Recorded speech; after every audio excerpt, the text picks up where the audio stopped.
Oke, bismillahirrahmanirrahim. Assalamualaikum warahmatullahi wabarakatuh. Selamat pagi, Bapak dan Ibu sekalian.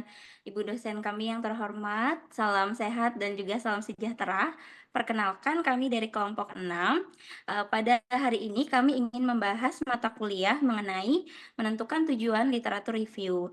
Namun sebelum itu, kami izin terlebih dahulu ya Ibu dan Bapak untuk memperkenalkan anggota tim kami.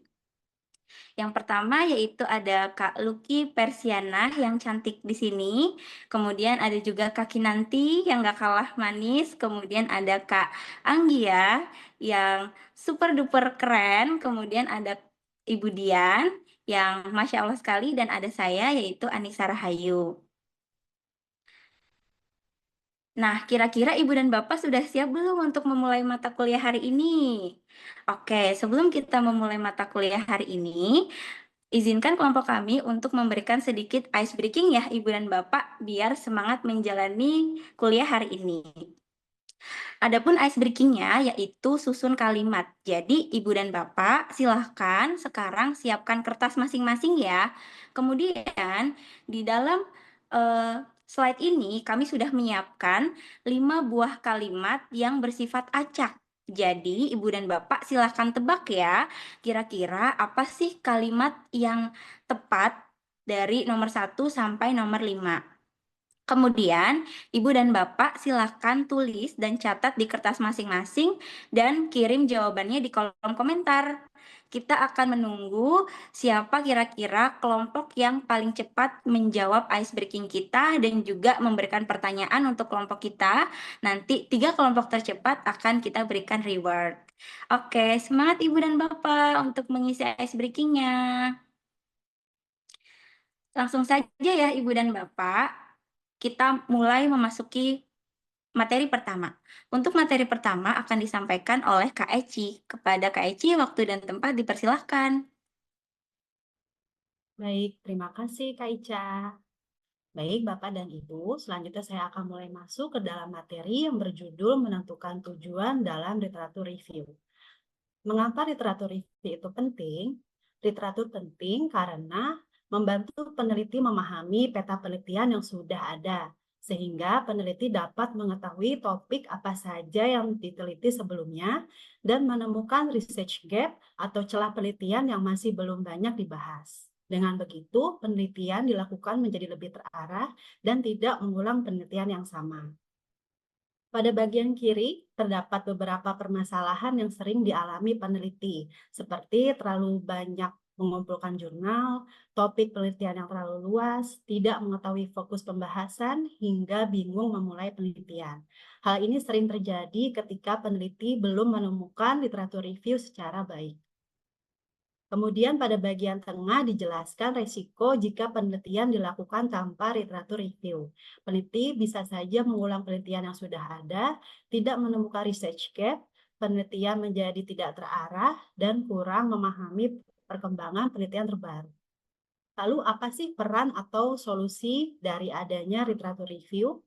Literatur review membantu peneliti memahami arah penelitian, menemukan fokus penelitian, mengetahui penelitian sebelumnya, serta mengidentifikasi research gap sehingga penelitian menjadi lebih relevan dan memiliki kontribusi baru. Contohnya, jika peneliti ingin meneliti self-efficacy siswa, maka literatur review dapat membantu mengetahui penelitian sebelumnya, menemukan variabel yang belum diteliti, dan menemukan fokus penelitian yang lebih spesifik. Next. Nah, selanjutnya saya akan menjelaskan mengenai review format. Next. Yang pertama di sini ada literatur review sebagai pendahuluan atau background.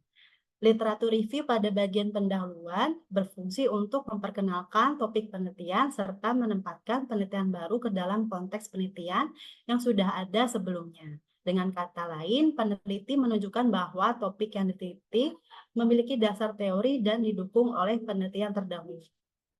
Nah, di sini terdapat contoh kutipan literatur dalam pendahuluan mengenai Organizational Citizenship Behavior atau OCB. Kutipan pertama menjelaskan definisi OCB menurut Organ dan rekan-rekan pada tahun 2005. Kutipan kedua menjelaskan bahwa OCB merupakan perilaku prososial positif yang memberikan nilai tambah bagi karyawan menurut Syahra tahun 2017. Kemudian kutipan ketiga menunjukkan hasil meta-analisis dari Potsakov dan rekan-rekan tahun 2009 mengenai hubungan OCB dengan berbagai outcome organisasi. Nah, dari contoh tersebut terlihat bahwa literatur review dalam pendahuluan disusun menggunakan beberapa sumber penelitian sebelumnya untuk memperkuat latar belakang penelitian. Berdasarkan contoh review tersebut, ciri literatur review sebagai background yaitu mengandung citasi nama dan tahun, kemudian berdasarkan penelitian sebelumnya, memberikan konteks masalah penelitian, menggabungkan beberapa sumber, dan disusun dalam bentuk narasi yang singkat serta selektif. Jadi dapat disimpulkan bahwa literatur review dalam pendahuluan membantu peneliti membangun konteks penelitian, menunjukkan kebaruan penelitian, serta mengarahkan peneliti dalam menemukan research gap. Baik, terima kasih. Selanjutnya presentasi akan dilanjutkan oleh Kak Ica. Baik, terima kasih Kak Eci. Izin saya lanjutkan Ibu dan Bapak. Kemudian review format yang kedua yaitu literatur review sebagai skripsi atau tesis. Kalau tadi sebelumnya mungkin fungsi literatur review itu sebagai pendahuluan saja. Kalau dalam skripsi atau tesis itu fungsi literatur review itu sebagai alat bantu untuk memperkuat penelitian yang dilakukan. Nah, tujuannya itu untuk apa sih? Kenapa dalam skripsi atau tesis itu kita perlu menggunakan literatur review? Karena untuk menjelaskan hasil temuan dari penelitian-penelitian sebelumnya dan bagaimana sih hasil dari penelitian sebelumnya itu bisa memperkuat atau menjadi landasan bagi penelitian baru yang akan dilakukan. Nah, adapun fungsi dari literatur review dalam skripsi atau tesis yaitu yang pertama, memberikan landasan yang bersifat teoritis, kemudian yang kedua mengidentifikasi research gap dari penelitian yang ada, kemudian membantu merumuskan kerangka pemikiran, serta meningkatkan kredibilitas penelitian dan juga menghindari duplikasi penelitian. Kemudian, ciri literatur review sebagai skripsi atau tesis itu adalah yang pertama, relevan dengan topik penelitian. Yang kedua, bersifat selektif, jadi tidak semua literatur review itu dimasukkan, hanya yang sesuai dengan penelitian yang sedang atau akan diteliti. Kemudian disusun secara sistematis dan terstruktur, kemudian mengandung sintesis, jadi tidak hanya sekedar ringkasan biasa, kemudian bersifat analitis dan kritis, menunjukkan research gap, dan ditulis dengan bahasa ilmiah. Adapun fokus dari penyusunan literatur review dalam skripsi atau tesis yang pertama yaitu peneliti melakukan pengumpulan jurnal. Adapun jurnal yang dikumpulkan tentunya yang sesuai dengan variabel yang akan diteliti. Jadi jurnalnya tidak meluas ya Bapak dan Ibu. Kemudian mencari research gap dari setiap jurnal yang ditemukan. Setelah itu diolah dengan cara dibandingkan dan juga ditemukan pola umumnya, kemudian dijadikan dasar rumusan masalah atau hipotesis. Nah, pentingnya literatur review dalam skripsi atau tesis yaitu memperkuat penelitian dengan landasan ilmiah yang jelas. Jadi, agar penelitian itu tidak bersifat opini. Kemudian, untuk teknis penyusunan literatur review dalam skripsi atau tesis, itu yang pertama, peneliti membaca dan memahami beberapa literatur review yang ditemukan. Setelah itu, peneliti melakukan analisis atau sintesis dari beberapa jurnal temuan, kemudian mencatat research gap-nya itu apa, dan kemudian diolah menjadi landasan penelitian untuk penelitian yang akan kita buat. Nah, catatan di sini, kenapa skripsi atau tesis itu penting memiliki literatur review, karena agar memiliki dasar ilmiahnya atau memiliki pijakannya seperti itu. Nah, adapun contoh dari literatur review dalam skripsi atau tesis sebagai berikut ya Bapak dan Ibu. Biasanya dalam skripsi atau tesis, literatur review itu terdapat di bab 2, yaitu di bagian kajian pustaka dan landasan teori. Nah, di bab 2 dalam jurnal ini, bisa kita lihat bersama-sama ya Bapak dan Ibu, terdapat dua jurnal yang berbeda namun dengan garis besar yang sama, yaitu dalam jurnal ini menunjukkan bahwa peneliti sedang mencari bukti kuat tentang produk-produk halal seperti itu. Kemudian selanjutnya yaitu literatur review sebagai stand-alone review atau literatur review sebagai karya utama. Nah, kalau tadi di skripsi atau tesis Ibu dan Bapak biasanya kan literatur review itu hanya ada di bab 2 seperti itu. Nah, kalau sebagai karya utama itu literatur review itu bersifat utuh gitu ya. Jadi literatur review itu sebagai karya yang utuh seperti itu. Nah, tujuannya yaitu untuk menghasilkan kontribusi ilmiah baru melalui sintesis dan analisis kritis terhadap penelitian sebelumnya atau penelitian yang telah ada. Nah, adapun catatan di sini, literatur review sebagai karya utama yaitu penelitian tidak memiliki data primer dari lapangan, melainkan data sekunder yang dianalisis secara mendalam dengan menganalisis dan mensintesis temuan dari berbagai artikel ilmiah yang sudah terbit. Adapun ciri-ciri dari literatur review sebagai karya utama itu seperti apa sih? Yang pertama yaitu pembahasan bersifat komprehensif atau mendalam. Kemudian yang kedua, pendekatan bersifat sistematis dan lebih transparan. Kemudian proses seleksi dan evaluasi itu lebih teratur dan jelas. Kemudian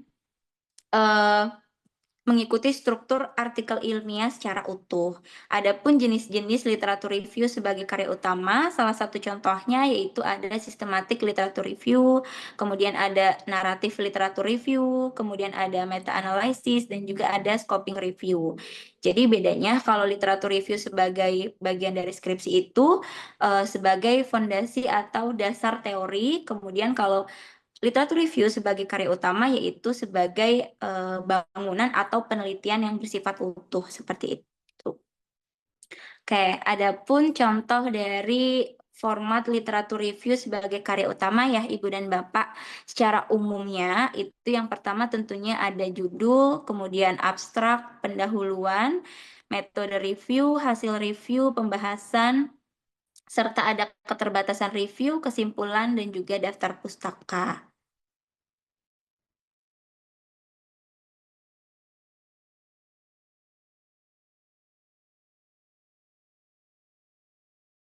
Komprehensif, kemudian melampirkan kriteria inklusi dan inklusi, kemudian mensintesis jurnal-jurnal yang sudah ditemukan dengan rapi, kemudian membuat rangkuman dan juga melampirkannya secara argumentatif seperti itu.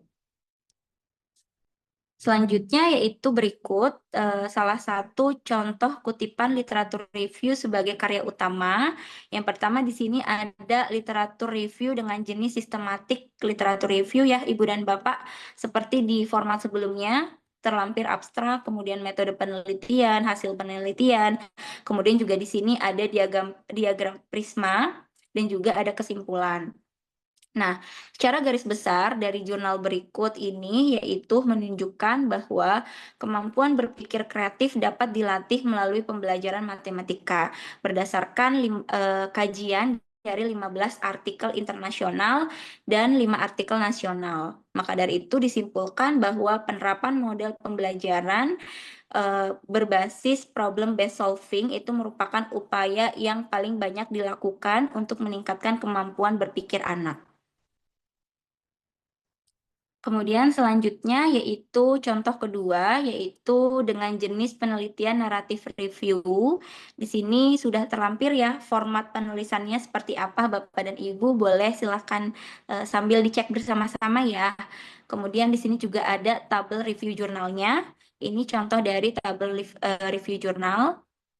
Kemudian dari penelitian yang ada, disimpulkan bahwa kondisi pandemi COVID-19 rentan memicu terjadinya depresi pada mahasiswa. Kesimpulan tersebut dilandasi dari 4 jurnal penelitian sebelumnya yang juga membahas mengenai pandemi atau COVID, seperti itu. Mungkin itu saja Ibu dan Bapak untuk review format. Selanjutnya topik berikutnya akan dijelaskan oleh Kaki nanti. Baik, terima kasih Kak Anissa yang cantik jelita ini. Saya lanjutkan ya. Jadi, selamat pagi, siang, sore, malam, Ibu, Bapak, dan kakak-kakak semuanya. Kita akan lanjut untuk materi saya ini. Kita akan membahas tentang review question. Oke, boleh di next, Kak Ica. Oke, jadi dalam membuat literatur review, ada yang namanya review question. Nah, review question ini adalah sebuah nyawa ya, sebuah nyawa dari tinjauan pustaka, dari kita membuat literatur review gitu ya. Jadi review question ini sangat penting. Nah, review question ini akan dibagi, saya akan menjelaskan 4 poin utama nih dari review question. Yang pertama, kita harus menentukan fokus. Jadi ada titik awal yang menentukan fokusnya. Seperti kayak kita menggunakan Google Maps mungkin ya, teman-teman. Jadi kita harus tahu dulu nih tujuannya sebelum kita jalan gitu ya. Nah, sama seperti review question atau pertanyaan tinjauan ini. Jadi, review question ini berfungsi sebagai penentu fokusnya. Karena kalau misalnya tanpa pertanyaan yang jelas gitu ya, kita akan bingung nih mau baca jurnal yang mana. Karena semua jurnal yang kita temukan itu akan menjadi terasa semuanya relevan gitu. Nah, sedangkan kalau misalnya kita menggunakan review question atau misalnya kita ada nih pertanyaan tinjauannya, kita jadi tahu nih jurnal mana yang harus kita ambil atau kita gunakan dan jurnal mana yang sekiranya perlu kita buang atau tidak relevan dengan literatur review yang mau kita buat seperti itu. Nah, contoh sederhananya nih, misalnya kita tertarik untuk membahas media sosial gitu. Tapi untuk media sosial ini kan terlalu luas cangkupannya gitu. Jadi ketika kita hanya menentukan oh media sosial aja nih gitu, itu otomatis ketika kita searching atau kita cari jurnalnya itu akan terlalu banyak jurnal yang didapat, entah sosial media dari Instagram, TikTok, atau mungkin tentang sejarah media sosialnya gitu, atau mungkin efek sosial media terhadap kesehatan mental itu banyak gitu. Nah, fungsi pertanyaan tinjauan ini adalah untuk memfokuskan gitu dari media sosial ini kita mau fokus kemana. Nah, contohnya misalnya kayak kita membuat sebuah pertanyaan tinjauan seperti apakah penggunaan Instagram gitu ya, penggunaan Instagram selama lebih dari 3 jam sehari itu bisa mempengaruhi tingkat kecemasan pada remaja perempuan. Nah, ini kan lumayan fokusnya kelihatan ya. Jadi fokus pencariannya kita hanya berfokus untuk mencari jurnal yang membahas tentang sosial media yaitu Instagram gitu. Terus fokusnya ke remaja yang gendernya perempuan gitu. Jadi nggak semua remaja gitu, khusus remaja perempuan dan kecemasan kayak gitu. Jadi jurnal tentang sosial media yang lain gitu ya, entah itu TikTok, Facebook dan lain sebagainya, ya kita nggak pakai karena nggak relevan karena kita fokusnya ke Instagram kayak gitu. Nah, hal ini membuat jadi analisis kita pun semakin terarah gitu. Karena kita tidak akan nih membahas hal-hal yang tidak relevan kayak gitu. Otomatis kita juga akan lebih cepat nih untuk dalam pembuatan literatur review kita karena kita sudah berhasil membuat tanda kutip peta gitu ya. Kita udah mau nih arahnya udah tahu nih arahnya mau kemana kayak gitu. Jadi di poin 1 ini memastikan kita agar kita tidak tersesat di tengah lautan literatur yang sangat luas ini kayak gitu. Nah, poin penting yang kedua dari review question ini adalah berbasis bukti yang sudah ada. Jadi review question atau pertanyaan tinjauan ini kita bukan sekedar asal nanya gitu, tapi sesuatu yang kita tanyakan ini harus bisa dijawab menggunakan literatur atau penelitian yang sudah pernah dilakukan orang lain seperti itu. Jadi kita bukan melakukan eksperimen baru, melainkan kita memanen jawaban-jawaban dari kumpulan riset yang sudah ada terdahulu seperti itu. Jadi review question ini atau pertanyaan tinjauan ini harus berbasis bukti yang sudah ada gitu. Jadi jawabannya tuh harus bisa dicari di dalam literatur atau penelitian yang sudah pernah dilakukan oleh orang lain sebelumnya. Seperti itu. Oke, boleh di next, Kak Ica. Oke, poin yang ketiga, yaitu harus konkret dan bisa dijawab. Jadi, pertanyaan tinjauan atau review question ini tidak boleh bersifat filosofis atau mungkin bisa dibilang terlalu ngawang gitu ya. Jadi, harus memiliki jawaban nyata yang bisa dibuktikan secara ilmiah kayak gitu. Contoh misalnya, contoh pertanyaan yang konkret nih. Misalnya, apakah program latihan beban gitu ya, latihan beban selama 12 minggu efektif dalam meningkatkan kepadatan tulang gitu pada wanita lanjut usia. Nah, kenapa pertanyaan ini bisa dibilang konkret? Karena pertama, variabelnya jelas gitu ya. Variabelnya adalah latihan beban selama 12 minggu. Terus subjeknya juga jelas, spesifik gitu, yaitu wanita lanjut usia gitu. Terus ada hasilnya yang bisa diukur gitu. Jadi di sini kan dari contoh itu mengukur kepadatan tulang seperti itu. Berbeda halnya misal kita membuat pertanyaan tapi hanya sekedar bagaimana ya cara menjadi bahagia. Nah, itu kan terlalu abstrak nih dan sulit dijawab secara konkret karena di penelitian-penelitian lain pasti menjelaskan tentang bahagia itu berbeda-beda gitu. Nah, jadinya bukti ilmiah yang didapat tuh tidak selalu seragam kayak gitu. Nah, poin yang keempat adalah memiliki struktur pertanyaan yang ideal. Jadi pertanyaan tinjauan atau review question yang baik gitu ya, biasanya memiliki struktur yang mengandung PPO. Ada population, populasi, predictor, dan outcome-nya gitu. Nah, mungkin untuk yang PPO ini juga akan dijelaskan juga ya oleh Budian nanti setelah materi saya ini. Oke, boleh di next, Kak. Nah, sekarang kita ke membahas strategi nih, strategi untuk mempersempit review question kita, pertanyaan tinjauan kita. Yang pertama, pentingnya menjadi spesifik gitu ya. Jadi merumuskan pertanyaan tinjauan itu mengharuskan kita sebagai peneliti nih yang membuat literatur review itu harus bersikap spesifik tentang apa sih yang mau kita sampaikan gitu ya. Fokus yang tajam akan mencegah peneliti terjebak dalam informasi yang tidak relevan kayak gitu. Terus yang kedua, menentukan dimensi yang diteliti. Nah, langkah untuk memperbaiki pertanyaan luas adalah dengan memilih satu dimensi spesifik yang ingin difokuskan gitu. Lalu yang ketiga, menggunakan ukuran yang konkret. Jadi sebisa mungkin kira-kira kata-kata yang bersifat abstrak gitu ya harus diubah menjadi ukuran yang lebih spesifik dan dapat diukur secara ilmiah agar hasilnya juga menjadi lebih konkret gitu, lebih nyata. Nah, poin yang keempat adalah itu menetapkan konteks atau latar. Jadi, jawaban dari sebuah pertanyaan gitu ya, pertanyaan penelitian seringkali berbeda nih, tergantung pada situasi atau lingkungannya.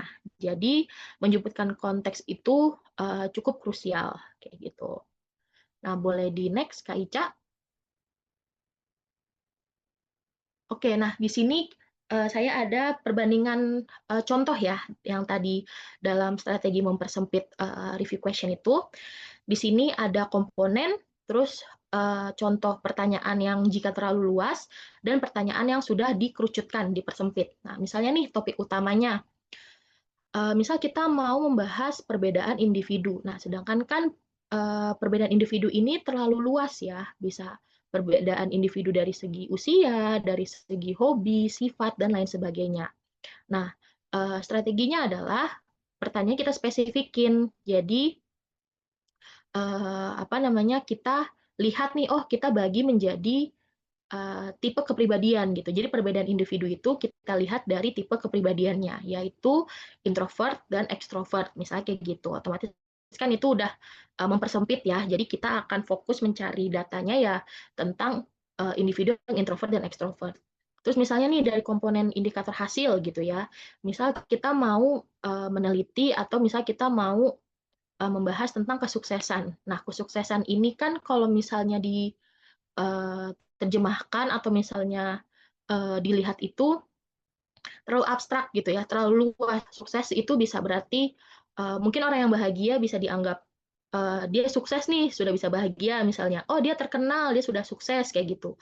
Atau misalnya orang-orang yang punya banyak teman, punya relasi, itu kan juga bisa dibilang sukses. Nah, jadi kan terlalu luas. Nah, itu kita harus persempit. Kalau misalnya lihat di tabel yang setelahnya, kita persempit menjadi pendapatan gaji gitu. Jadi kita ingin melihat kesuksesan introvert dan extrovert ini berdasarkan dari nominal pendapatan gaji mereka gitu. Karena ini sudah dapat diukur dengan angka pasti dan data nominal kayak gitu. Terus konteksnya, kalau misalnya kita nggak ada konteks gitu ya, tanpa batas gitu ya, itu jadinya terlalu luas karena bisa berlaku di mana saja kayak gitu. Nah, sedangkan kalau misalnya kita spesifikin di sini di tabel yang satunya itu dispesifikin menjadi di pekerjaan coding gitu. Jadi konteksnya para pekerja yang memang kerjaannya biasanya nge-coding kayak gitu. Nah, jadi kalau misalnya dilihat nih dari kualitas datanya, untuk pertanyaan-pertanyaan yang terlalu luas itu akan sulit dijawab karena literatur terlalu luas gitu. Jadi kayak never ending gitu. Otomatis literatur yang kita cari itu nggak berhenti karena akan terus banyak ribuan literatur yang menurut kita tuh terlalu relevan gitu. Padahal kitanya yang tidak bisa mempersempit pertanyaan tinjauan kita gitu. Sedangkan kalau misalnya kita sudah bisa lebih spesifik, sudah bisa lebih konkret, itu jadinya bisa mudah dijawab nih gitu. Pertanyaan penelitian kita juga jadi bisa lebih dijawab, mudah dijawab karena variabelnya jelas gitu dan literaturnya yang dicari juga lebih terarah gitu. Nah, ini ada perbandingan kalimat di akhir nih. Ketika kita membuat pertanyaan tinjauan yang kurang spesifik, ini contohnya misalnya bagaimana pengaruh perbedaan individu terhadap kesuksesan seseorang kayak gitu. Nah, itu kan berarti terlalu luas ya. Jadi otomatis literatur yang kita cari itu akan sangat ribuan gitu. Nah, berbeda dengan ketika kita pertanyaannya sudah kita spesifikin gitu. Jadi menjadi apakah orang introvert gitu ya lebih sukses dalam hal pendapatan gaji pada pekerjaan coding dibandingkan orang yang ekstrovert. Jadi di sini kita memang fokusnya adalah membandingkan nih, mencari literatur yang membandingkan antara ekstrovert dan introvert gitu ya, membandingkan pendapatan gaji antara ekstrovert dan introvert yang memiliki pekerjaannya nge-coding kayak gitu. Jadi sisi yang sebelah kanan nih itu lebih terarah pertanyaannya, otomatis literatur yang didapat pun juga akan lebih on track gitu ya, sesuai dengan apa yang kita mau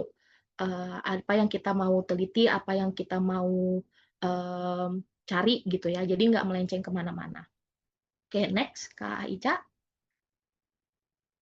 Nah, di sini ada kesalahan umum gitu ya, kesalahan umum dalam merumuskan pertanyaan tinjauan dan bagaimana solusi strategisnya.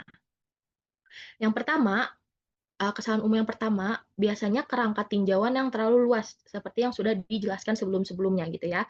Jadi tinjauan yang terlalu luas memaksa peneliti membahas terlalu banyak variabel sekaligus gitu, yang mampu mengundang ribuan jurnal tambahan yang harus diperiksa. Nah, resikonya adalah peneliti atau kita nih yang membuat literatur review akan overwhelm gitu, kelelahan jadinya karena terlalu banyak nih jurnal-jurnal yang harus kita baca gitu ya. Apalagi kita menganggap semua jurnalnya relevan, itu karena pertanyaan tinjauan kita nggak spesifik gitu. Yang akhirnya bisa membuat kita kehilangan fokus utama penelitian di tengah jalan gitu. Karena terlalu banyak jurnal yang dibaca, terlalu banyak literatur yang ada gitu ya, akan memungkinkan kita selalu berubah-ubah di tengah jalan gitu. Karena oh awalnya kita mau bahas ini, tapi karena pertanyaannya nggak jelas gitu ya, terlalu luas, di tengah jalan kita tiba-tiba bisa berubah, begitupun terus gitu. Jadi nggak akan ada berhentinya kayak gitu. Nah, solusinya adalah harus menetapkan batasan yang konkret gitu. Jadi pilihlah satu jalur kecil namun mendalam yang paling krusial untuk dibahas. Nah, lalu yang kedua nih, kesalahan umum yang kedua adalah mengabaikan batasan sumber daya gitu. Jadi maksudnya kesalahan ini terjadi ketika pertanyaan riset tidak berpijak pada realitas waktu, biaya, dan tenaga yang tersedia. Jadi tinjauan pustaka yang berkualitas bukanlah yang paling luas cakupannya, melainkan yang paling tuntas dan mendalam dalam batas waktu yang ditentukan. Nah, risikonya di sini adalah probabilitas untuk meninjau semua bukti menjadi sangat kecil. Akibatnya, tinjauan menjadi tidak lengkap gitu ya, berat sebelah, dan kredibilitasnya penelitiannya sulit dipertanyakan. Nah, solusinya di sini adalah kita harus uji kelayakan gitu. Jadi, sebelum kita menetapkan pertanyaan gitu ya, kita lakukan pengecekan awal nih, kira-kira berapa banyak ya literatur yang muncul gitu. Kalau misalnya jika jumlahnya mencapai ribuan gitu ya, persempit kembali pertanyaan hingga volume literatur menjadi masuk akal untuk dikerjakan. Nah, kayak misalnya nih, contoh misalnya kesalahannya gitu ya, kita mau meninjau sistematis penggunaan AI, artificial intelligence. Nah, tapi kita ingin melihatnya itu di seluruh universitas di Asia dan jurnal yang kita cari itu 20 tahun terakhir. Nah, itu kan datanya terlalu luas nih, sehingga memakan waktu yang cukup lama gitu. Jadi terlalu banyak data yang dikerjakan dalam waktu singkat kayak gitu. Nah, dengan kita perbaiki, kita uji kelayakan, atau misalnya kita persempit pertanyaan tinjauan kita bisa batasi nih. Oh, ya udah kalau gitu kita batasi menjadi 5 tahun terakhir aja, kayak gitu. Terus misalnya mau lihat sistematik penggunaan AI di seluruh Universitas Indonesia sama kan 20 tahun terakhir, kita batasin, ya udah 5 tahun terakhir aja gitu ya, sistematis penggunaan AI selama 5 tahun terakhir dan difokuskan di universitas yang ada di Indonesia aja gitu, jadi nggak se-Asia. Nanti otomatis kan literatur yang kita cari pun akan sesuai nih gitu, jadi fokusnya hanya di Indonesia aja kayak gitu. Nah, lalu kesalahan yang ketiga itu kurangnya filter komponen. Jadi tanpa adanya 3 komponen pembatas gitu ya, hal ini mengakibatkan jadi sebuah pertanyaan ini akan bersifat menjadi liar, akan kemana-mana gitu. Hal ini mengakibatkan literatur yang terkumpul menjadi terlalu beragam gitu, sehingga sulit dibandingkan satu sama lain. Resikonya adalah peneliti gitu ya akan kesulitan menemukan hubungan antar penelitian karena data yang dikumpulkan jadinya tidak bersifat apple to apple, tidak setara gitu, tidak sama gitu. Nah, solusinya adalah kita harus menggunakan aturan 3 komponen, the triple filter. Jadi gunakan 3 elemen, misalnya kayak konteks, variabel prediktor, dan domain hasil gitu, sebagai segel pengamannya, kayak gitu. Jadi ini penting ya.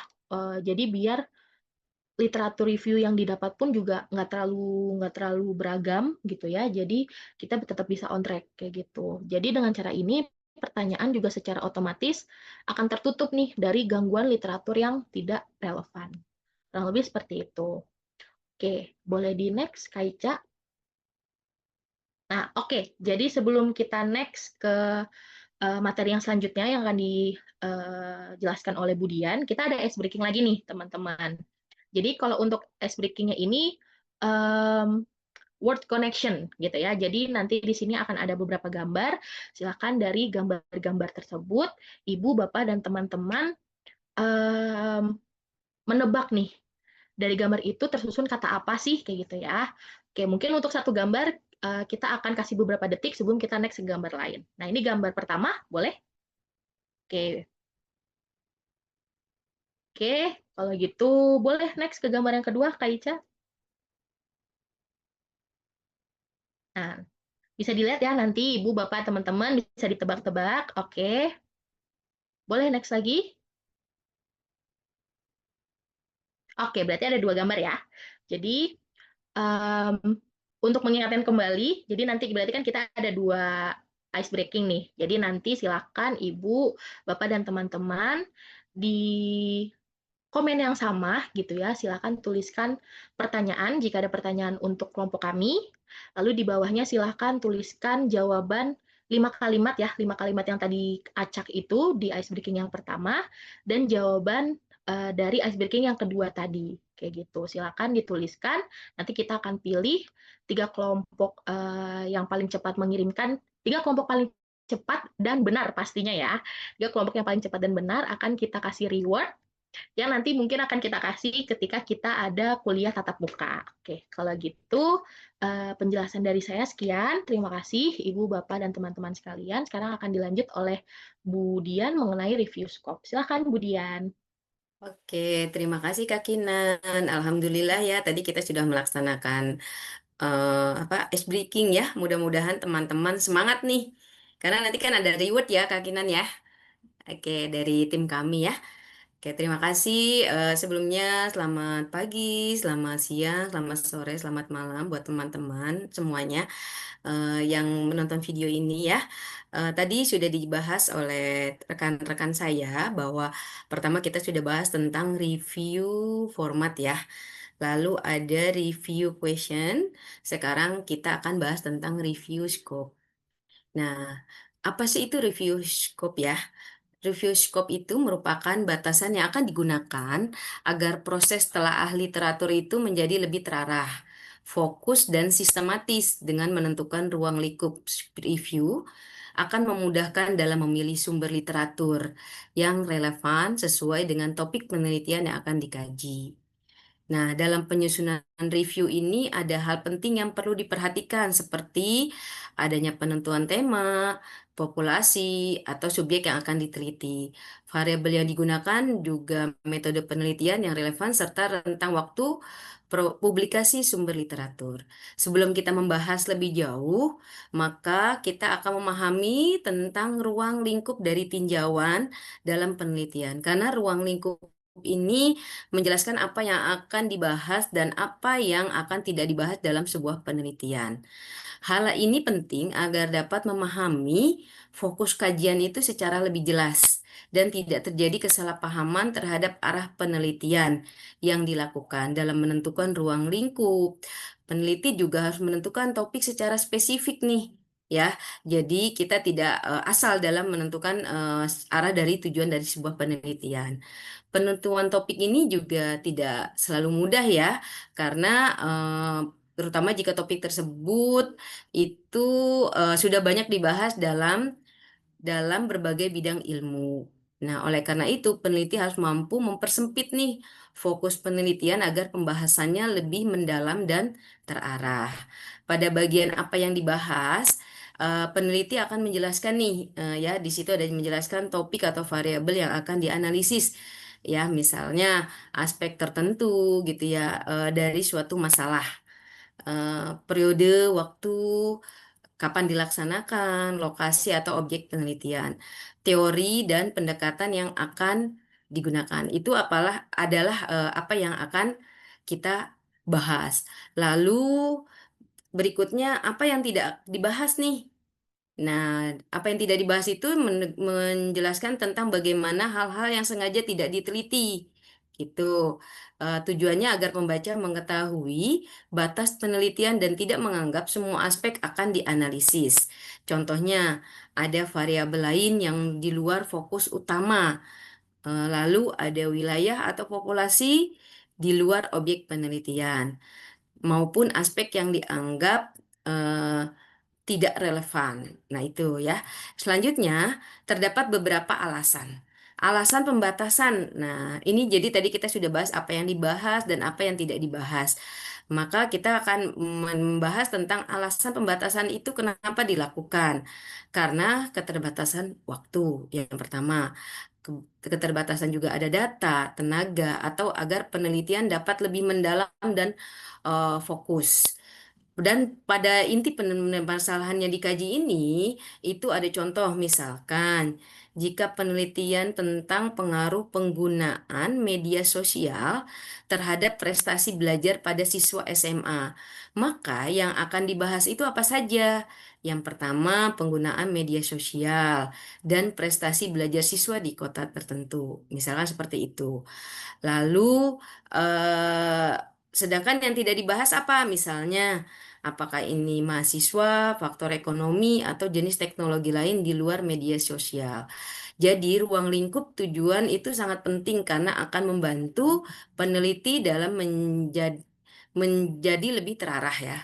Terarah, terus jelas, dan mudah dipahami oleh pembaca. Begitu. Selanjutnya, next, Kak. Oke, tadi Kak Kintan sudah bahas tentang population, predictor, dan measure ya.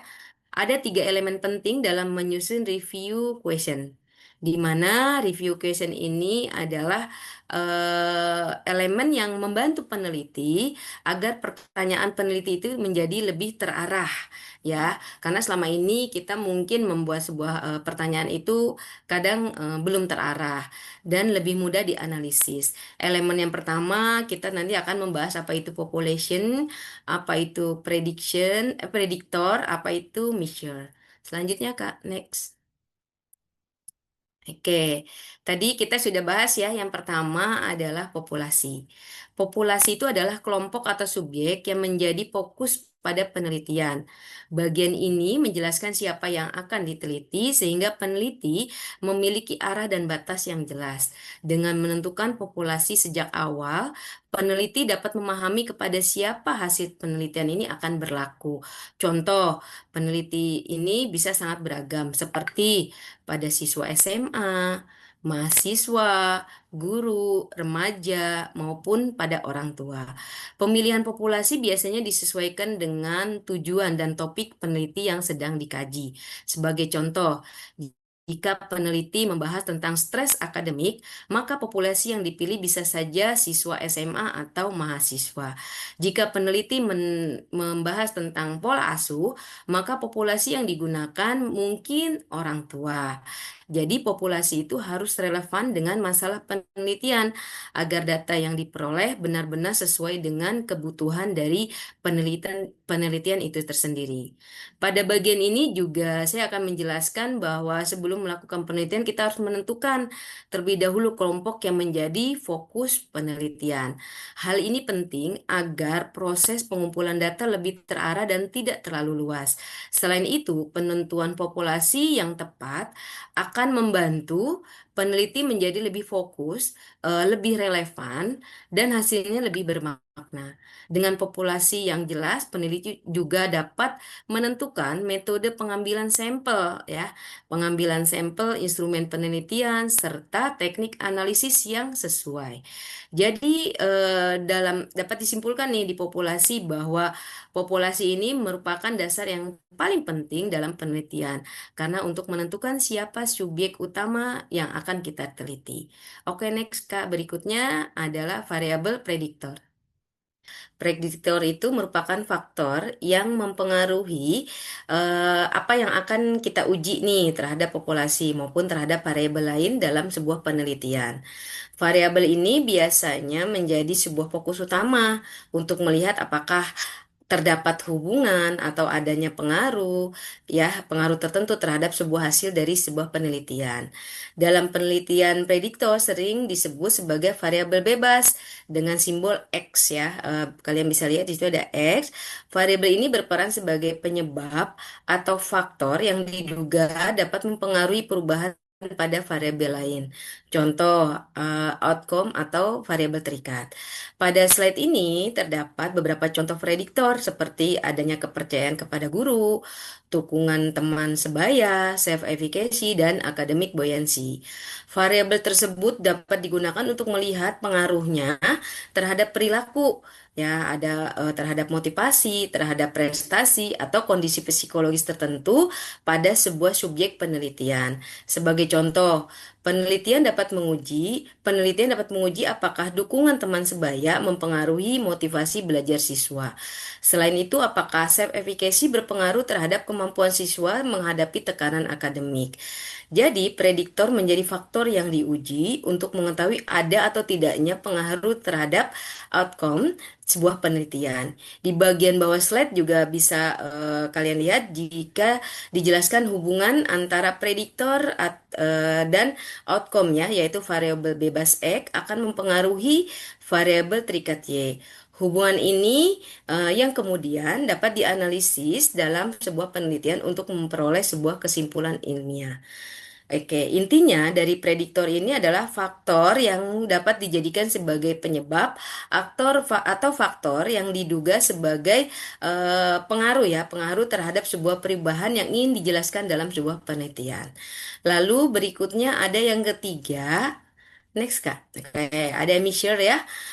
Measure ini adalah variabel yang akan diukur dalam sebuah penelitian. Biasanya di sini akan menjelaskan apa yang ingin diketahui atau hasil apa yang ingin dilihat dalam suatu pengaruh atau perilaku yang diberikan. Sederhananya, bagian ini menjawab pertanyaan, apa hasil yang ingin diketahui setelah pengaruh itu diberikan. Contoh misalkan ya, ada prokrastinasi akademik, yaitu kecenderungan menunda sebuah tugas. Lalu ada prestasi belajar ya, yaitu hasil capaian belajar siswa.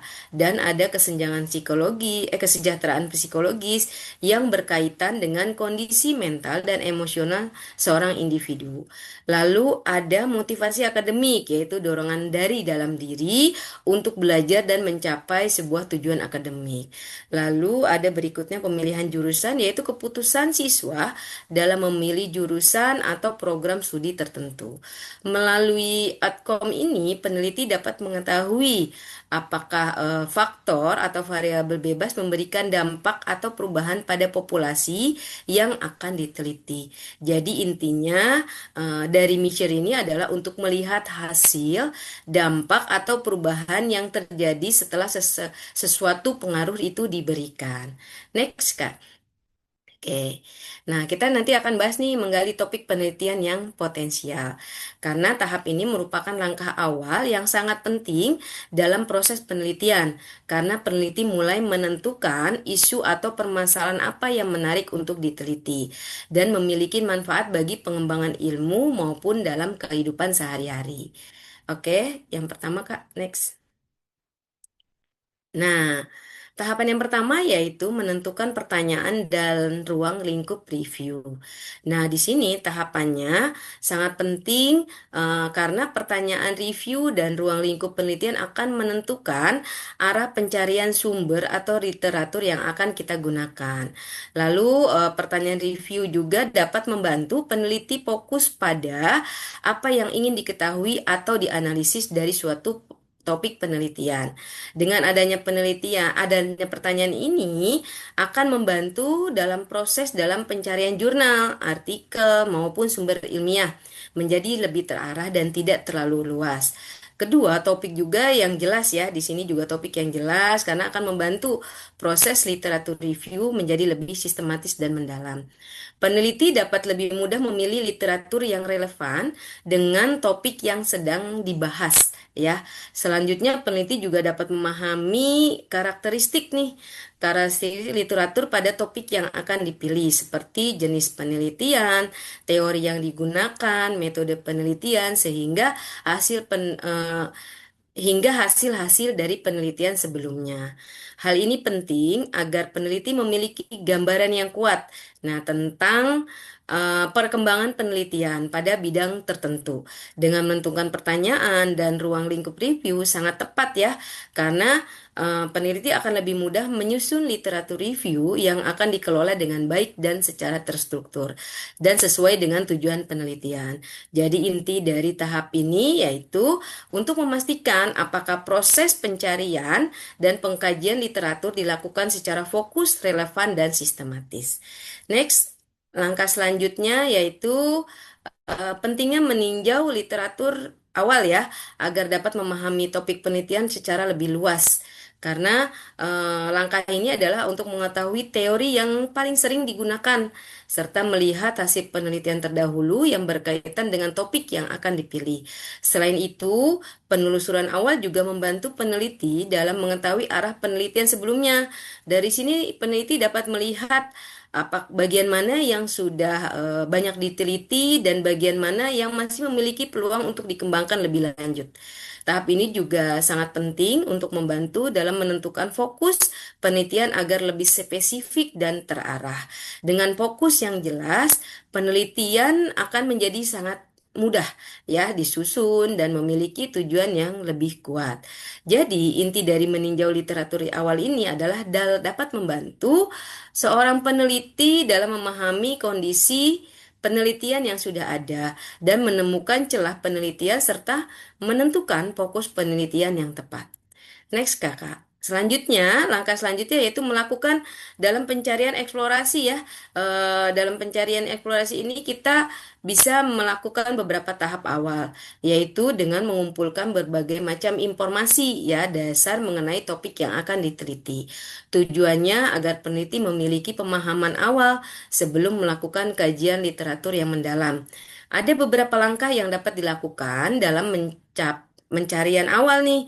Pertama, mencari topik melalui Wikipedia untuk di mana di Wikipedia ini kita bisa mendapatkan gambaran secara umum mengenai sebuah konsep, istilah maupun informasi agar mendapatkan ya istilahnya mendapatkan informasi dasar terkait topik dari penelitian. Lalu tahap berikutnya juga kita bisa menggunakan Google Scholar ya. Di sini untuk menemukan artikel ilmiah atau penelitian populer yang relevan dengan topik yang akan dipilih. Lalu bisa dengan membaca buku teks terbaru terkait dengan topik. Lalu berikutnya ada meninjau penelitian yang relevan secara cepat dengan skimming seperti itu.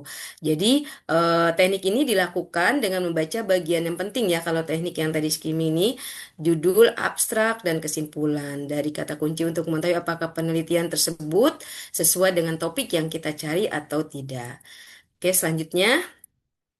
Nah, ada manfaat pencarian awal dari sebuah literatur. Pencarian awal literatur itu memiliki peran yang sangat penting karena dapat membantu peneliti dalam memahami kondisi penelitian yang sudah ada sebelumnya dalam melakukan kajian yang sangat mendalam. Manfaat utamanya adalah membantu dalam memahami luasnya topik penelitian. Dengan membaca berbagai sumber awal peneliti dapat mengetahui cakupan topik, lalu konsep-konsep utama, serta berbagai sudut pandang yang berkaitan dengan sebuah penelitian. Kedua, pencarian awal membantu mengetahui pandangan yang berkaitan dengan sebuah penelitian. Nah, kedua pencarian awal membantu mengetahui tema utama dari sebuah penelitian. Peneliti juga dapat melihat isu atau pembahasan apa saja yang paling sering muncul nih dalam sebuah penelitian. Ketiga, dapat membantu mengidentifikasi fokus pada penelitian sebelumnya gitu ya. Eh, dan dari sini peneliti dapat memahami metode, variabel, maupun pendekatan yang sering digunakan dalam penelitian terdahulu. Selanjutnya, pencarian awal juga dapat membantu memperjelas arah literatur review. Peneliti menjadi sangat mudah dalam menentukan sumber yang relevan dan menyusun dalam sebuah kerangka teori. Dengan memahami sebuah teori dan penelitian sebelumnya, peneliti dapat membangun dasar teori yang kuat untuk mendukung sebuah penelitian. Jadi inti dari pencarian awal literatur adalah membantu peneliti dalam memahami topik secara lebih mendalam, menemukan arah penelitian yang jelas, serta mempersiapkan landasan teori yang kuat dalam sebuah penelitian.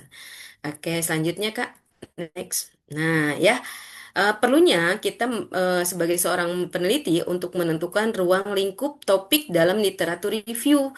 Menentukan ruang lingkup topik ini sangat penting karena membantu seorang peneliti dalam mengetahui sumber apa saja yang perlu dicari untuk menjawab pertanyaan penelitian.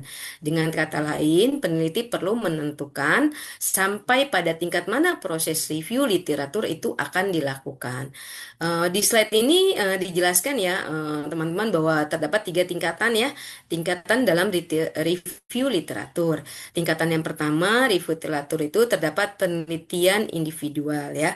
Di atas ya nomor 1, pada tahap ini peneliti meninjau langsung penelitian atau artikel ilmiah satu persatu untuk memahami hasil, metode, dan temuan penelitian dari sebelumnya.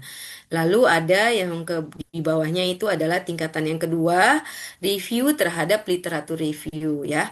Nah, artinya peneliti dia hanya membaca penelitian individual, tapi juga dia meninjau artikel literatur review yang sudah merangkum banyak penelitian sebelumnya. Cara ini biasanya sangat membantu dalam memperoleh gambaran yang lebih luas dan efisien. Tingkat lalu berikutnya tahapan ketiga ya, tahapan yang ketiga yang paling bawah itu adalah review terhadap literatur review yang merangkum literatur review lainnya. Tingkatan ini biasanya lebih luas karena membahas tentang rangkuman dari berbagai macam literatur review yang sudah ada sebelumnya. Melalui penentuan ruang lingkup ini, peneliti dapat lebih fokus dalam mencari referensi, terus juga dapat menghemat waktu serta menyusun literatur review yang lebih terarah dan sistematis. Jadi intinya bahwa menentukan ruang lingkup review itu membantu peneliti dalam memahami seberapa luas kajian literatur yang akan dilakukan dan sumber apa yang perlu digunakan. Oke, selanjutnya nanti bisa dilanjutkan oleh Kak Anggi. Silakan Kak Anggi. Baik, terima kasih banyak Bu Dian. Ya. Eh, Baik, terima kasih banyak untuk Bu Devi untuk kesempatannya. Nah, selanjutnya Bapak Ibu dan teman-teman sekalian, kita akan melanjutkan penjelasan. Sebetulnya lanjutan dari penjelasan dari Bu Dian tadi ya. Nah, di sini kita akan sama-sama belajar terkait dengan memahami keluasan dan kedalaman dalam tinjauan literatur review atau tinjauan literatur gitu ya. Nah, saat kita bicara tentang tinjauan literatur, seringkali kita merasa bingung. Harus sebanyak apa jurnal yang dibaca, atau harus sebanyak apa jurnal yang kita kumpulkan, kemudian harus seberapa banyak pembahasan yang harus sedalam apa gitu ya pembahasan yang akan kita cari gitu.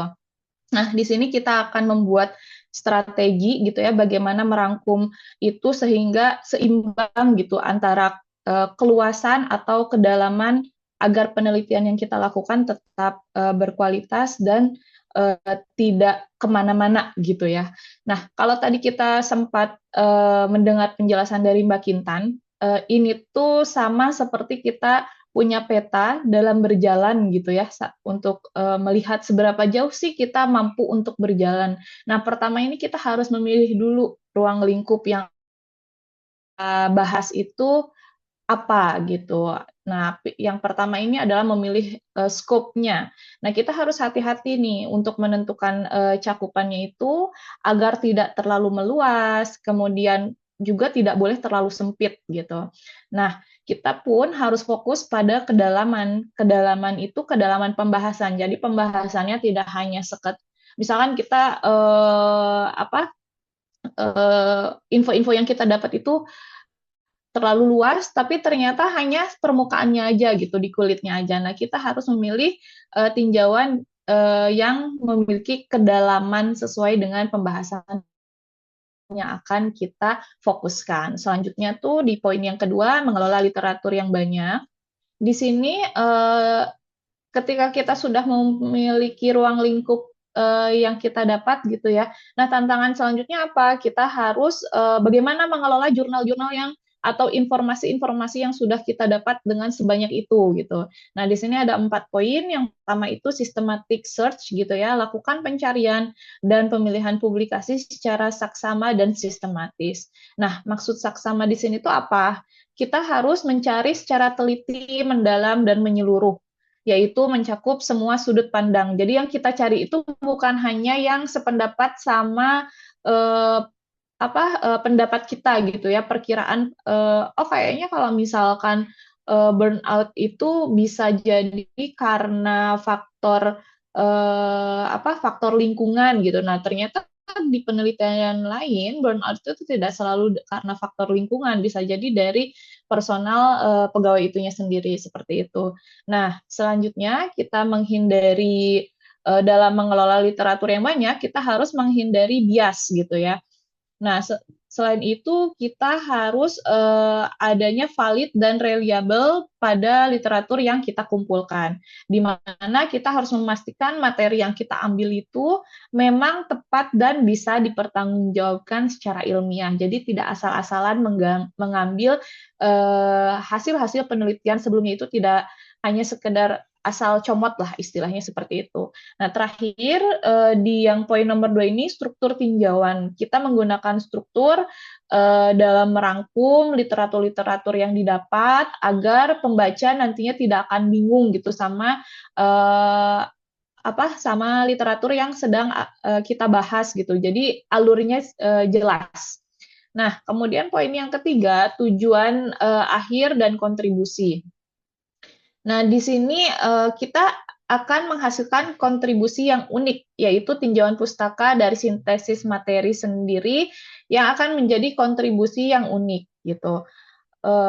Jadi tidak hanya sekedar seperti merangkum semua materi, atau kayak kalau dulu kita ada yang namanya clipping gitu ya, mengclipping jurnal, bukan hanya seperti itu, tapi kita harus menghasilkan literatur review yang bermakna, logis, dan menghasilkan menyusun argumen gitu ya. Argumen yang kita dapat harus kuat dan targetnya tuh jelas. Dimana di sini kita lihat gambarannya harus seimbang gitu. Kita harus mencapai gambaran yang seimbang antara hasil dari yang kita review dengan fenomena yang kita lihat di lapangan.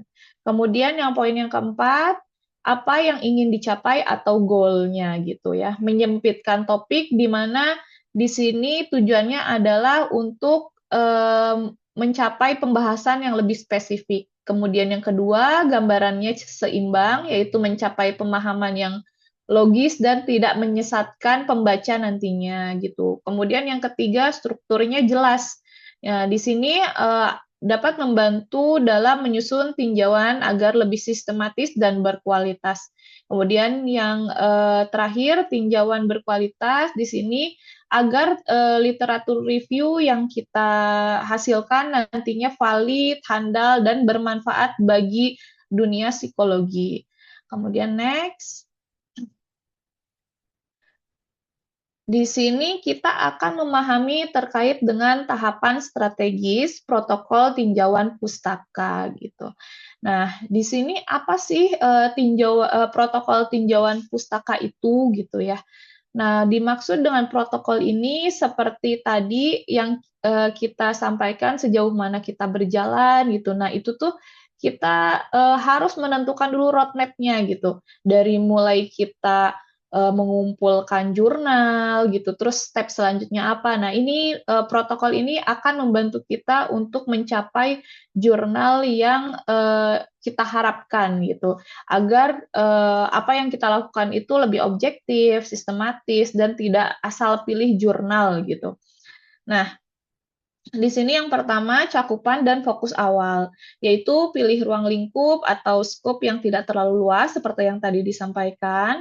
Kemudian tentukan pertanyaan tinjauan yang spesifik, identifikasi kata kunci pencarian utama, gitu. Misalkan kita sudah menentukan, kita mau membahas tentang burnout kah, resiliensi kah, seperti itu. Kemudian yang terakhir, fokus pada kedalaman, bukan hanya keluasan. Jadi, kita tetap harus membahas secara mendalam, tidak hanya permukaannya saja. Kemudian yang kedua, pencarian sistematis atau objektif. Nah, di sini fokus pada pencarian secara sistematis, dan di sini kita menggunakan pencarian yang secara saksama tadi, menyeluruh dan sistematis. Jangan hanya pilih literatur yang menarik bagi diri kita sendiri, belum tentu menarik bagi diri kita, belum tentu menarik juga bagi orang lain gitu ya. Nah, setelah itu ambil literatur yang bertolak belakang tadi. Jadi kita hanya tidak boleh mengambil hanya literatur yang pro dengan pendapat kita saja gitu. Jadinya itu jadi subjektif dan kita harus mengambil yang kontra gitu. Hasil penelitian itu kontra dengan pendapat kita. Terapkan kriteria seleksi yang transparan. Kemudian yang ketiga, penerapan protokol. Nah, protokol ini akan menjadi panduan bagi kita dalam melakukan literatur review. Identifikasi jenis tinjauan, kemudian tetapkan draft kriteria inklusi dan eksklusi data. Kemudian di sini rumuskan strategi pencarian tertulis dan gunakan protokol sebagai draft kerja atau daftar tugas apa sih yang harus kita lakukan. Nah, ini nanti ada kita pelajari secara singkat terkait dengan Prisma P gitu. Prisma P ini akan menjadi alat bantu kita sebagai checklist gitu. Langkah khawatirnya ada langkah-langkah yang terlewat saat melakukan literatur review. Nah,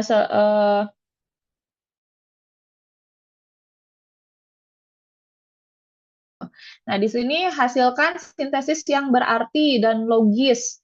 Nah, kemudian buat draft pensil menjadi menjadi sintesis.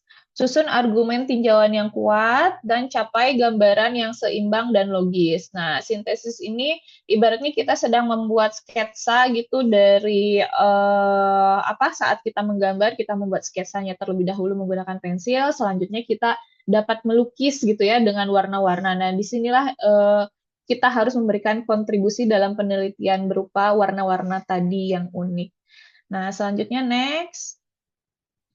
Kita di sini mencoba belajar, kita sama-sama belajar terkait dengan memahami format protokol Prisma P.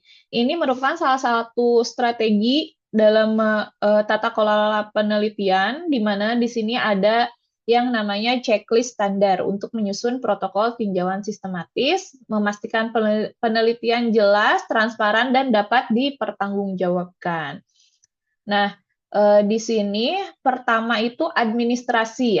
Ini adalah fondasi transparansi bagian pertama, di mana di sini kita memastikan yang pertama judulnya.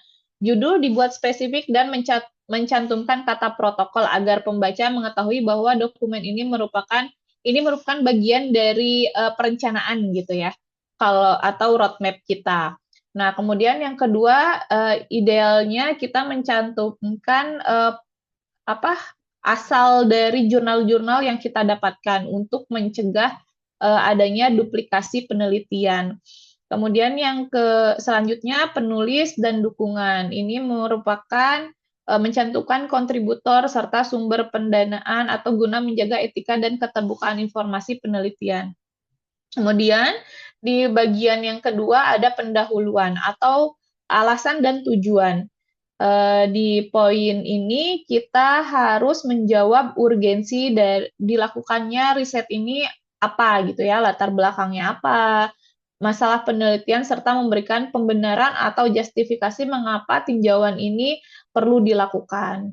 Kemudian selanjutnya tujuan dari penelitian bisa menggunakan format PICO, populasi, intervensi, komparasi, dan outcome agar arah riset tetap solid dan realistis. Kemudian di poin yang ketiga ada metode, yaitu panduan teknis operasional, di mana di sini merupakan salah satu jantungnya si Prisma P ini gitu ya, yaitu metode, di mana di sini kita membuat to-do list, misal salah satunya adalah tentang kriteria kelayakan, sumber informasi itu didapatkan dari mana gitu ya, keywordnya apa, kemudian ada strategi pencarian dan seleksi studi, ekstraksi data, sintesis hasil dan bias, kepercayaan bukti, atau grade gitu. Nah, dan yang terakhir ada catatan kaki dan pengungkapan, di mana di sini berisi dengan konflik kepentingan, pernyataan mengenai ada atau tidaknya kepentingan tertentu yang dapat mempengaruhi objektivitas hasil dari penelitian. Atau di sini pendanaan ini merupakan rincian lebih lanjut dari dukungan dana kalau misalkan ternyata penelitian kita membutuhkan penelitian lebih lanjut gitu ya. Nah, di sini Prisma P ini dengan membuat Prisma P ini harapannya kita bisa memiliki standar yang tinggi gitu dalam penelitian dan kredibel. Next. Nah, di sini ada di buku yang disampaikan oleh Bu Devi ya yang menjadi acuan kita dalam membuat materi. Nah, di sini ada studi kasus carry dan protokol tinjauan pustaka atau literatur review. Nah, di sini tuh kita bisa lihat di sini carry merupakan ada sebuah studi kasus mengenai tokoh yang bernama Carey. Di sini kita akan memperlihatkan betapa pentingnya protokol dari strategis tinjauan pustaka ini. Nah, di sini pertama itu memahami permasalahan literatur gitu. Nah, di awalnya Carey mendapatkan tugas melakukan literatur review, kemudian dia merasa seperti tersesat gitu di hutan literatur gitu ya, di begitu banyaknya literatur. Nah, di sini Carey bertugas untuk melakukan literatur review mengenai peran informal caregivers. Nah, ketika di tengah jalan pencariannya, dia merasa tersesat karena begitu banyaknya konteks variasi dan banyaknya literatur di lapangan yang sangat luar biasa. Nah, tanpa panduan ini, Carey merasa kewalahan untuk menentukan mana data yang benar-benar relevan. Di langkah kedua, kemudian ia sadar dia membutuhkan arah gitu ya atau peta tadi untuk menentukan ini sebetulnya akan memilih apa gitu. Nah, akhirnya dia memutuskan membuat perencanaan yang lebih matang, membuat draft dokumen tinjauan protokol, kemudian menentukan langkah-langkah kerja apa nih sehingga dia bisa mengukur kapan ini dapat selesai, maksudnya step-stepnya kapan selesainya dan dia akan melakukan langkah apa setelah yang dia lakukan saat ini. Nah, kemudian di langkah ketiga, dia menyusun protokol atau membangun struktur. Nah, mulailah dia di situ menyusun protokol dengan merinci elemen-elemen yang penting, seperti judul, strategi pencarian, literatur yang sistematis, hingga menyiapkan draft tabel bukti. Protokol inilah yang menjadi blueprint gitu ya, agar pencarian literatur ini tidak bias dan tetap objektif. Nah, di langkah keempat, implementasi dan hasil proses yang terarah. Nah, hasilnya proses penelitian Carey menjadi lebih terarah, sistematis, dan yang paling penting itu di sini lebih ke manageable gitu ya, atau mudah dikelola. Nah, di sini pada dalam prakteknya, Carey akhirnya menyimpan protokol aslinya sebagai rekaman, lalu ia membuat salinan gitu. Kalau kata kita jadi membuat si protokol ini menjadi historinya, kemudian untuk membuat laporannya itu merupakan salinan dari hasil-hasil yang sudah dia lakukan sebelumnya. Nah, di sini poin penting dari studi kasus ini dari transisi dari protokol menuju laporan final itu kita tidak hanya melihat tidak hanya bisa menjamin protokol ini atau penelitian ini menjadi lebih rapih gitu ya, tapi di sini juga kita sebagai salah satu bentuk etika kita sebagai peneliti di mana kita harus melaporkan setiap tahapan yang sudah dilalui, kemudian alur atau sistematika apa yang diterapkan dalam penelitian tersebut, seperti itu. Baik, selanjutnya